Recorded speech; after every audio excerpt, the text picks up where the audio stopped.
Hi friends, Shilpa veg recipes ಚಾನಲ್ಗೆ ಸ್ವಾಗತ. ಇವತ್ತು ನಾನು ಉಳಿದಿರುವಂತಹ ಇಡ್ಲಿನ ಬಳಸ್ಕೊಂಡು ಅದರಿಂದ ರುಚಿಯಾಗಿರುವಂತಹ ಬೋಂಡ ಮಾಡೋದು ಹೇಗೆ ಅಂತ ಹೇಳಿ ತೋರಿಸ್ತಾ ಇದ್ದೀನಿ. ಇದು ತುಂಬ ರುಚಿಯಾಗೂ ಇರುತ್ತೆ, ಮಾಡೋದು ಕೂಡ ತುಂಬ ಸುಲಭ. ಉಳಿದಿರೋವಂತಹ ಇಡ್ಲಿನ ಬಿಸಾಕಬೇಕು ಅಂತ ಕೂಡ ಇರೋದಿಲ್ಲ.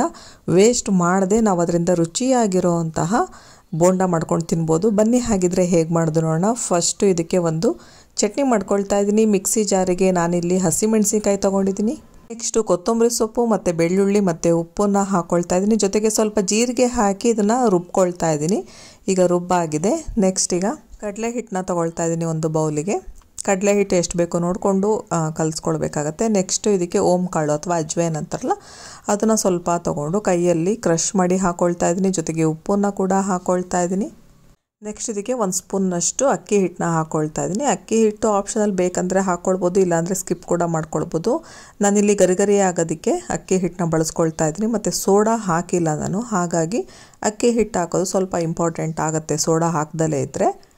ನೆಕ್ಸ್ಟ್ ಈಗ ಇದಿಷ್ಟನ್ನು ಫಸ್ಟು ಮಿಕ್ಸ್ ಮಾಡಿಕೊಂಡು ನಂತರ ನೀರು ಹಾಕ್ಕೊಂಡು ಕಲಿಸ್ಕೊಳ್ತಾ ಇದ್ದೀನಿ. ತುಂಬ ಗಟ್ಟಿಯಾಗೋ ಕಲಿಸ್ಕೊಳ್ಬಾರ್ದು, ತುಂಬ ನೀರಾಗೋ ಕಲಿಸ್ಕೊಳ್ಬಾರ್ದು. ಈಗ ಕಲಸಿಟ್ಕೊಂಡು ಆಗಿದೆ. ನೆಕ್ಸ್ಟ್ ಈಗ ಉಳಿದಿರೋವಂತಹ ಇಡ್ಲಿನ ತೊಗೊಂಡಿದ್ದೀನಿ. ಬೆಳಗ್ಗೆ ಮಾಡಿದ್ರಲ್ಲಿ ಒಂದು 6 ಇಡ್ಲಿ ಉಳಿದಿತ್ತು, ಇದನ್ನು ಹಾಗೆ ಇಟ್ಟಿದ್ದೆ. ಈಗ ಇದರಲ್ಲಿ ನಾನು 2 ರೀತಿಯಲ್ಲಿ ಬೋಂಡ ಮಾಡ್ತಾಯಿದ್ದೀನಿ. ಫಸ್ಟು ನಾನು ನೋಡಿ ಈ ರೀತಿ ಮಧ್ಯ ಕಟ್ ಮಾಡ್ಕೊಳ್ತಾ ಇದ್ದೀನಿ. ಈ ಬದನೆಕಾಯಿ ಬಜ್ಜಿ ಎಲ್ಲ ಮಾಡ್ತೀವಲ್ಲ ಆ ರೀತಿ ಮಧ್ಯ ಕಟ್ ಮಾಡಿಕೊಂಡು ಅದರೊಳಗಡೆ ಚಟ್ನಿನ ಫಿಲ್ ಮಾಡಿ ಬೋಂಡ ಕರಿಯೋದು. ನಂತರ ಪೀಸಸ್ ಮಾಡಿ ಕೂಡ ಮಾಡಬಹುದು.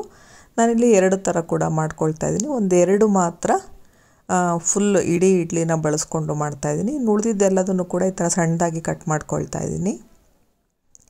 ಈಗ ಮಿಕ್ಸಿ ಜಾರಿಗೆ ಹಾಕಿ ಚಟ್ನಿನ ಮಾಡಿ ಇಟ್ಕೊಂಡಿದ್ದೆ ಅಲ್ವಾ, ಈಗ ಅದನ್ನು ಒಂದು ಸಲ ನೀಟಾಗಿ ಮಿಕ್ಸ್ ಮಾಡಿಕೊಂಡು ಈ ಇಡ್ಲಿ ಒಳಗಡೆ ಈ ಥರ ಫಿಲ್ ಮಾಡ್ಕೊಳ್ತಾ ಇದ್ದೀನಿ.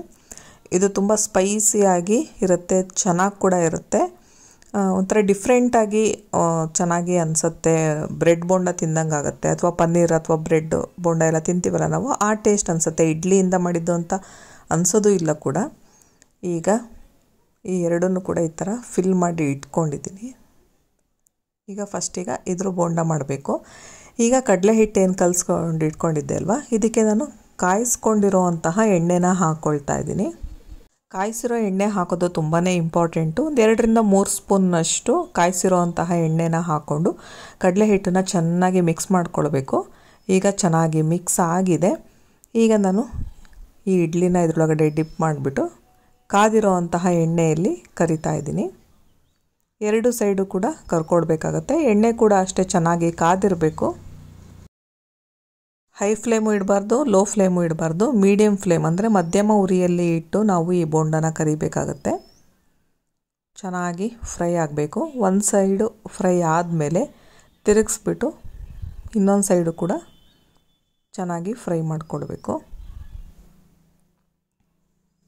ಉಳಿದಿರೋ ಅಂತಹ ಇಡ್ಲಿನ ಬಳಸ್ಕೊಂಡು ಈಗಾಗಲೇ ಇಡ್ಲಿ ಉಪ್ಪಿಟ್ಟು ರೆಸಿಪಿ ಕೂಡ ಮಾಡಿದ್ದೀನಿ, ಇಡ್ಲಿ ಮಂಚೂರಿ ಕೂಡ ಮಾಡಿದ್ದೀನಿ. ಇವತ್ತು ನಾನು ಬೋಂಡದ ರೆಸಿಪಿ ಮಾಡ್ಕೊಳ್ತಾ ಇದ್ದೀನಿ. ತುಂಬ ಅಂದರೆ ತುಂಬ ಚೆನ್ನಾಗಾಗಿತ್ತು, ರುಚಿಯಾಗಿತ್ತು.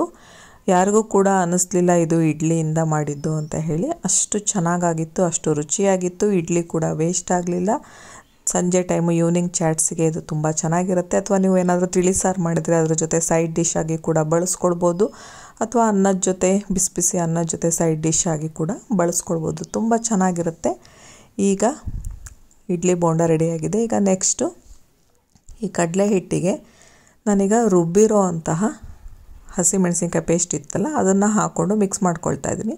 ಒಂದು 2 ಸ್ಪೂನ್ನಷ್ಟು ಹಾಕಿ ಮಿಕ್ಸ್ ಮಾಡ್ಕೊಳ್ಬೇಕು. ಈಗ ಸಣ್ಣ ಸಣ್ಣ ಪೀಸ್ ಇಡ್ಲಿ ಏನು ಮಾಡ್ಕೊಂಡಿದ್ನಲ್ಲ ಅದನ್ನು ಇದರಲ್ಲಿ ಡಿಪ್ ಮಾಡಿಕೊಂಡು, ಕಡಲೆ ಹಿಟ್ಟಲ್ಲಿ ಡಿಪ್ ಮಾಡಿಕೊಂಡು ಈಗ ಕಾದಿರೋ ಅಂತಹ ಎಣ್ಣೆಯಲ್ಲಿ ಹಾಕಿ ಕರಿಬೇಕಾಗತ್ತೆ. ಇದನ್ನು ಕೂಡ ಅಷ್ಟೇ ಡೀಪ್ ಫ್ರೈ ಮಾಡಬೇಕು. ಚೆನ್ನಾಗಿ ಗರ್ಗರಿ ಆಗಲಿವರೆಗೆ ಕರ್ಕೊಳ್ಬೇಕಾಗತ್ತೆ. ಈಗ ಒಂದು ಸೈಡು ಕರೆದಾದ್ಮೇಲೆ ತಿರುಗಿಸ್ಬಿಟ್ಟು ಮತ್ತೆ ಇನ್ನೊಂದು ಬದಿ ಕೂಡ ಕರಿಬೇಕು. ಈ ರೀತಿ ಚೆನ್ನಾಗಿ ನಾವು ಹೊರಳಾಡಿಸ್ತಾ ಇಡ್ಲಿ ಬೋಂಡನ ಕರೆದ್ರೆ ಚೆನ್ನಾಗಿ ಗರ್ಗರಿಯಾಗಿ ಆಗುತ್ತೆ. ತಿನ್ನೋದಕ್ಕೆ ಕೂಡ ತುಂಬ ರುಚಿ ಅನಿಸುತ್ತೆ. ನಾನಿವತ್ತು ಸಂಜೆ ಟೈಮು ಸ್ನ್ಯಾಕ್ಸ್ಗೆ ಕಾಫಿ ಜೊತೆ ತಿನ್ನೋದಕ್ಕೆ ಅಂತ ಹೇಳಿ ಮಾಡ್ಕೊಂಡಿದ್ದೆ.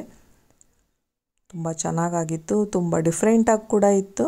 ಈಗ 2 ಸೈಡ್ ಚೆನ್ನಾಗಿ ಕರೆದಿದೆ. ಇನ್ನೂ ಸ್ವಲ್ಪ ಕ್ರಿಸ್ಪಿ ಆಗೋದಕ್ಕೆ ಇನ್ನೊಂದು ಸ್ವಲ್ಪ ಹೊತ್ತು ಕರಿತಾ ಇದ್ದೀನಿ. ಮತ್ತೆ ಇದನ್ನು ತಿರುಗಿಸ್ಬಿಟ್ಟು ಮತ್ತೆ ಕರಿತಾ ಇದ್ದೀನಿ. ಸ್ವಲ್ಪ ಕೆಂಪಾಗಲಿವರೆಗೆ ಕರೆದ್ರೆ ಚೆನ್ನಾಗಿ ಗರ್ಗರಿಯಾಗೂ ಇರುತ್ತೆ, ಟೇಸ್ಟ್ ಕೂಡ ಚೆನ್ನಾಗಿ ಅನಿಸುತ್ತೆ.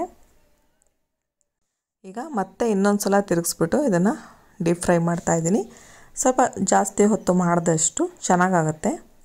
ತುಂಬ ಏನು ಟೈಮ್ ಕೂಡ ತೊಗೊಳೋದಿಲ್ಲ, ಬೇಗ ಕರೆದು ಬಿಡುತ್ತೆ ನಾನು ಕಡಿಮೆ ಕ್ವಾಂಟಿಟಿಯಲ್ಲಿ ಮಾಡಿರೋದ್ರಿಂದ. ಈಗ ನೋಡ್ತಾ ಇರ್ಬೋದು ಕಲರ್ ಸ್ವಲ್ಪ ಕೆಂಪಾಗಿದೆ. ಈಗ ಚೆನ್ನಾಗಾಗಿದೆ ಗರಿಗರಿಯಾಗಿ. ಈಗ ಬೇರೆ ಒಂದು ತಟ್ಟೆಗೆ ತೆಗೆದಿಟ್ಕೊಳ್ತಾ ಇದ್ದೀನಿ. ನೋಡ್ತಾ ಇರ್ಬೋದು ಎಷ್ಟು ಚೆನ್ನಾಗಿ ಬೋಂಡ ರೆಡಿಯಾಗಿದೆ ಅಂತ. ಇಡೀ ಇಡ್ಲಿ ಹಾಕಿ ನಾನು ಬೋಂಡ ಮಾಡಿದ್ದೀನಲ್ಲ ಅದನ್ನು ಮಧ್ಯ ಈ ರೀತಿ ಕಟ್ ಮಾಡ್ಕೊಳ್ತಾ ಇದ್ದೀನಿ. ಇದಕ್ಕೆ ಸ್ವಲ್ಪ ಹಸಿಮೆಣಸಿನ್ಕಾಯಿ ಚಟ್ನಿ ಏನು ಮಾಡಿದ್ದೆ ಅಲ್ವಾ ಅದನ್ನು ಕೂಡ ಹಾಕ್ಕೊಳ್ಬೋದು. ನಾನು ಆಲ್ರೆಡಿ ಚಟ್ನಿನ ಮಧ್ಯದಲ್ಲಿ ಹಾಕಿರೋದ್ರಿಂದ ಮತ್ತೆ ಚಟ್ನಿ ಹಾಕ್ತಾ ಇಲ್ಲ. ಈಗ ಇದ್ರ ಮೇಲ್ಗಡೆ ಸ್ವಲ್ಪ ಈರುಳ್ಳಿ ಇಟ್ಕೊಳ್ತಾ ಇದ್ದೀನಿ. ನಿಂಬೆ ರಸ ಹಾಕ್ಕೊಂಡು ತಿಂದರೆ ಸೂಪರ್ ಟೇಸ್ಟ್ ಆಗಿರುತ್ತೆ. ನೀವು ಕೂಡ ಒಮ್ಮೆ ಈ ರೆಸಿಪಿನ ಟ್ರೈ ಮಾಡಿ. ನಿಮಗೆಲ್ಲ ಈ ವಿಡಿಯೋ ಇಷ್ಟ ಆದರೆ ಲೈಕ್ ಮಾಡಿ, ಶೇರ್ ಮಾಡಿ ಹಾಗೂ ಸಬ್ಸ್ಕ್ರೈಬ್ ಮಾಡಿ. Thank you friends.